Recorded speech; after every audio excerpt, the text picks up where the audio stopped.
हिस्सों में फाड़ दिया गाजा। या अल्लाह, या अल्लाह। ईरान, सीरिया, लेबनान, तुर्की, इराक, जॉर्डन और मिस्र, किसी को भी उम्मीद नहीं थी कि महज 30 दिन की जंग में इजरायल गाजा पट्टी को फाड़कर 2 हिस्सों में बांट देगा। इजरायल की आईडीएफ के सैनिक भूखे शेरों की तरह हमास के लड़ाकों का शिकार कर रहे हैं।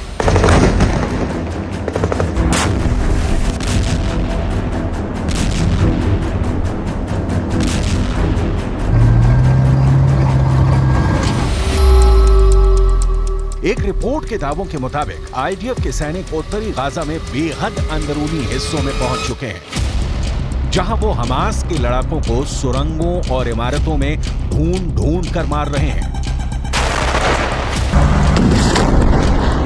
हम आपको ये दिखाने जा रहे हैं कि कैसे हमास के लड़ाके अपनी ही सुरंगों में जिंदा दफन हो रहे हैं।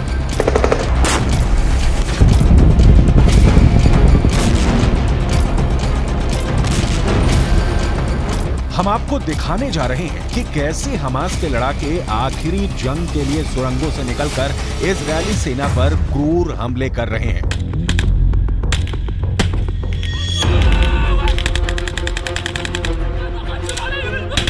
और आईडीएफ को भारी नुकसान पहुंचा रहे हैं। हम आपको दिखाने जा रहे हैं कि कैसे हिजबुल्लाह का चीफ हसन नसरल्लाह लंदन से लेकर वॉशिंगटन तक तबाही मचाने का ऐलान कर रहा है।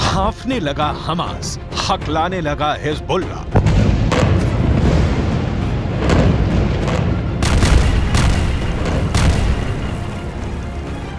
सात अक्टूबर से अब तक गाजा पट्टी में 720 घंटे की जंग हो चुकी है।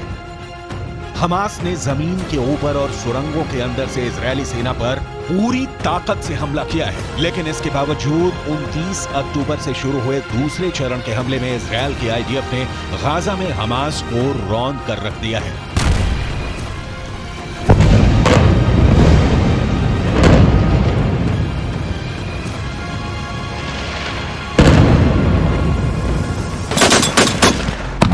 कल्पना से भी ज्यादा भीषण हवाई हमलों ने उत्तरी गाजा के चीथड़े उड़ाकर रख दिए हैं। लगभग 30 दिन की जंग में गाजा पट्टी में 35,000 से ज्यादा इमारतें तबाह हो चुकी हैं, जबकि उत्तरी गाजा में मौजूद 35 में से 19 हॉस्पिटल्स को इजरायली सेना ने तबाह करके रख दिया है।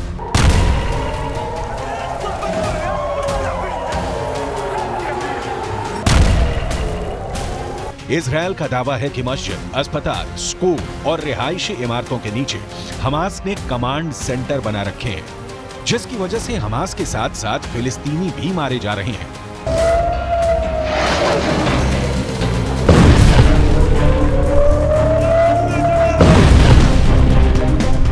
अब खबर ये आ रही है कि गाजा में इजरायली सेना ने इस तरह से हमला किया है कि हमास के लड़ाके बुरी तरह से घिर गए हैं। एक अनुमान के मुताबिक गाजा में 3000 से ज्यादा हमास लड़ाके मारे जा चुके हैं, जबकि 35 से ज्यादा हमास कमांडर मारे जा चुके हैं, जिसमें से 10 से ज्यादा हमास के टॉप कमांडर थे। 1300 से ज्यादा सुरंगों से भरी पड़ी गाजा पट्टी को इजरायली सेना ने तबाह करके रख दिया है। खबर आ रही है कि हमास की 300 से ज्यादा सुरंगों को उत्तरी गाजा में तबाह कर दिया गया है।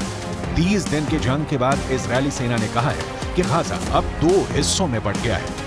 दक्षिणी गाजा में इजरायली सेना मानवीय सहायता पहुंचवा रही है। वहां अगर कोई हमास लड़ाका पहुंच रहा है तो उसे मार गिराया जा रहा है, जबकि वहीं उत्तरी गाजा में जंग तेज हो चुकी है, जहां से फिलिस्तीनियों को तुरंत उत्तरी गाजा खाली करने की चेतावनी देते हुए उत्तरी गाजा खाली करवाया जा रहा है। इजरायल के पूर्व पीएम एहुद बराक ने दावा किया है कि अब इजरायल अगले 10 से 20 साल तक गाजा पर कब्जा रखेगा। गाजा को 2 हिस्सों में बांटने से अब इजरायली सेना उत्तरी गाजा से हमास के लड़ाकों और समर्थकों का पूरी तरह से सफाया कर रही है।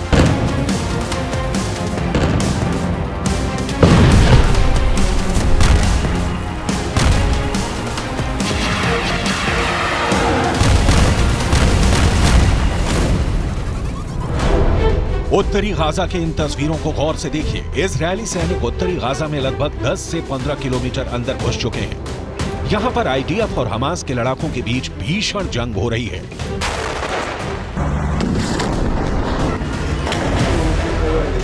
इजरायल के 24 से ज्यादा सैनिक अब तक मारे जा चुके हैं। 6 से ज्यादा इजरायली टैंकों को तबाह करने का दावा हमास के कमांडर और लड़ाके कर रहे हैं।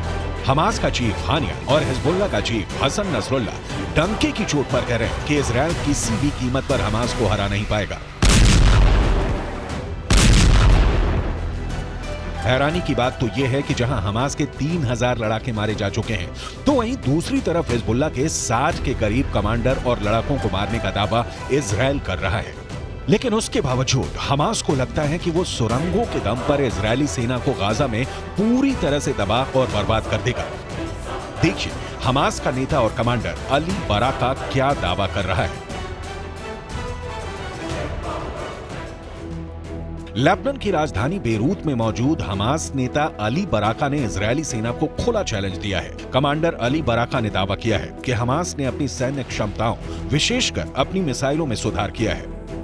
अली बराका ने दावा किया है कि 2008 के गाजा युद्ध में हमास के रॉकेटों की अधिकतम सीमा 40 किलोमीटर थी, लेकिन 2023 के संघर्ष तक यह बढ़कर 230 किलोमीटर हो गई थी। बराका ने रॉयटर्स को बताया, हर युद्ध में हम कुछ नया करके इजरायलियों को आश्चर्यचकित कर रहे हैं और अब गाजा इजरायली सेना का कब्रिस्तान बनना शुरू हो चुका है। अली बराका का दावा है कि हमास के 40,000 लड़ाके सुरंगों में घातक हथियारों के साथ आईडीएफ पर हमला करने में लगे हैं।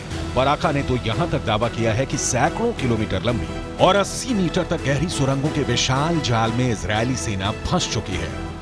गाजा के कुछ निवासियों और वीडियो के मुताबिक गाजा पट्टी में हमास के लड़ाकों को इजरायली टैंकों पर गोलीबारी करने के लिए सुरंगों से निकलते और फिर वापस नेटवर्क में गायब होते देखा गया है। हमास को भरोसा है कि उसके हजारों लड़ाके फिलिस्तीनी इलाके के नीचे खोदी हुई सुरंगों के शहर में महीनों तक जीवित रह सकते हैं और शहरी गुरिल्ला वॉर रणनीति से इजरायली बलों के सामने बड़ी मुश्किलें खड़ी कर सकते हैं।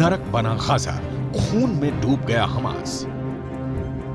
इधर इजरायल ने गाजा पट्टी में भीषण हमले किए हैं, जिसमें से एक हमला अल शिफा अस्पताल पर हुआ है। आईडीएफ ने दावा किया है कि अल शिफा अस्पताल के बाहर जिस एम्बुलेंस से मरीजों को मिस्र ले जाने का दावा किया जा रहा है, उस एम्बुलेंस में हमास के लड़ाके और कमांडर मौजूद थे, जो अल शिफा अस्पताल की एम्बुलेंस से मिस्र भाग रहे थे। लेकिन हॉस्पिटल में मौजूद इजरायल के एजेंटों ने आखिरी वक्त में खबर दी कि एम्बुलेंस में मरीज नहीं, हमास के लड़ाके हैं, जिसके बाद इजरायल ने अल शिफा अस्पताल पर हमला करके एम्बुलेंस में मौजूद हमास लड़ाकों को मार डाला। अमेरिकन मीडिया के दावों के मुताबिक इस हमले में 3 दर्जन से ज्यादा लोग मारे गए हैं। खबर तो यहां तक आ रही है कि इजरायल ने कुल 3 हॉस्पिटल पर हमला किया है, जबकि एक स्कूल के नीचे बने हमास के कमांड सेंटर को इजरायली सेना ने तबाह कर डाला है। हाँफने लगा हमास, हकलाने लगा हिजबुल्लाह।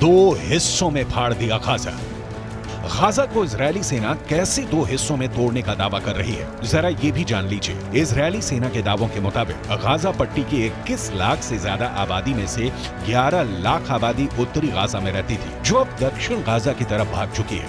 उत्तरी गाजा से दक्षिणी गाजा के बीच 14 किलोमीटर का फासला है, जिसे तय करने में घोड़ा गाड़ी से 1 घंटा और पैदल 3 घंटे में तय किया जा रहा है। इजरायली सेना ने हमास को अलग थलग करने के लिए उत्तरी गाजा से सारे फिलिस्तीनी और हमास समर्थकों को भगाने की पूरी कोशिश की है, लेकिन अभी भी 2 से 3 लाख लोग फिलिस्तीन में मौजूद हैं, जो हवाई हमलों में हमास के साथ साथ मारे जा रहे हैं।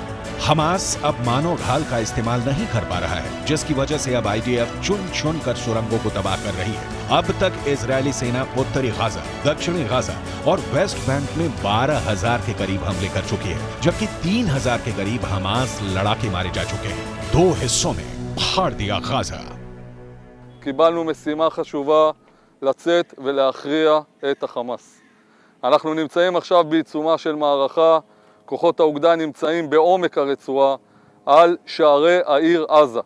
אנחנו נמצאים על שערי העיר עזה.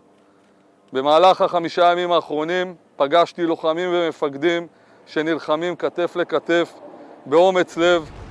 इजरायली सेना ने उत्तरी गाजा, मध्य गाजा और वेस्ट बैंक में कई सीक्रेट ऑपरेशन किए हैं। दावा तो यहाँ तक किया है कि जिस तरह से हमास का air chief, naval chief, ground forces chief समेत 25 से ज्यादा टॉप कमांडर हमास के मारे गए हैं, उनकी मौत के पीछे हमास से जुड़े डबल एजेंट है, जिसने इजरायल की आईडीएफ को हमास के टॉप कमांडरों की सटीक जानकारी दी है।